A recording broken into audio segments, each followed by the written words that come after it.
যেমন কথা তেমন কাজ, ঘোষণার পর আর অপেক্ষা নয়। বাংলাদেশের ক্রিকেট প্রেমী মানুষের আবেগে আঘাত আসার পর এবার কঠোর অবস্থান নিল সরকার। কোনো যৌক্তিক কারণ ছাড়াই কলকাতা নাইট রাইডার্স থেকে বাংলাদেশের তারকা পেসার মুস্তাফিজুর রহমানকে বাদ দেওয়ার প্রতিবাদে দেশে আইপিএল সম্প্রচার বন্ধের নির্দেশ দিয়েছে তথ্য এবং সম্প্রচার মন্ত্রণালয়। জারি করা প্রজ্ঞাপনে পরবর্তী নির্দেশ দেওয়া পর্যন্ত আইপিএল এর সব ম্যাচ, অনুষ্ঠান এবং সংশ্লিষ্ট প্রচার কার্যক্রম বন্ধ রাখতে দেশের সব টেলিভিশন চ্যানেল এবং গণমাধ্যমকে বলা হয়েছে। বিসিসিআই এর এই সিদ্ধান্তে বাংলাদেশের জনগণ ব্যথিত, মর্মাহত এবং ক্ষুব্ধ, একথাও স্পষ্টভাবে উল্লেখ করা হয়েছে প্রজ্ঞাপনে। এই নির্দেশনায় ঠিক কি বলা হয়েছে আর কবে থেকে এটি কার্যকর হচ্ছে তা জানতে দর্শকদের আগ্রহ ছিল তুঙ্গে। প্রাপ্ত তথ্য থেকে জানা যায়, আগামী ২৬ মার্চ থেকে শুরু হওয়ার কথা ছিল আইপিএল এর এবারের আসর। কিন্তু সরকারের এই সিদ্ধান্তের ফলে বাংলাদেশের কোনো টেলিভিশন চ্যানেল কিংবা ডিজিটাল প্ল্যাটফর্মে আইপিএল এর কোনো ম্যাচই আর সম্প্রচার করা যাবে না।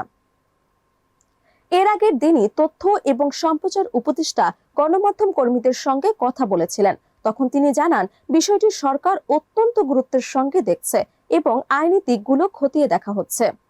ভারত বাংলাদেশ সম্পর্কের ওপর এর কোনো প্রভাব পড়বে কিনা এমন প্রশ্নে তিনি স্পষ্টভাবে অবস্থান না নিলেও আজ জারি হওয়া এই প্রজ্ঞাপনের মধ্য দিয়ে সরকারের চূড়ান্ত সিদ্ধান্ত পরিষ্কার হয়ে গেল। প্রজ্ঞাপন জারির ঠিক আগে তথ্য এবং সম্প্রচার উপদেষ্টার সঙ্গে কথা বলে জানা গেছে, সম্প্রচার বন্ধের সিদ্ধান্ত নেওয়ার আগে বিষয়টি আইনিভাবে যাচাই করেছে তথ্য এবং সম্প্রচার মন্ত্রণালয়। দুই মন্ত্রণালয়ের যৌথ পর্যবেক্ষণ এবং আইনি পর্যালোচনার ভিত্তিতে এই সিদ্ধান্ত কার্যকর করা হয়েছে।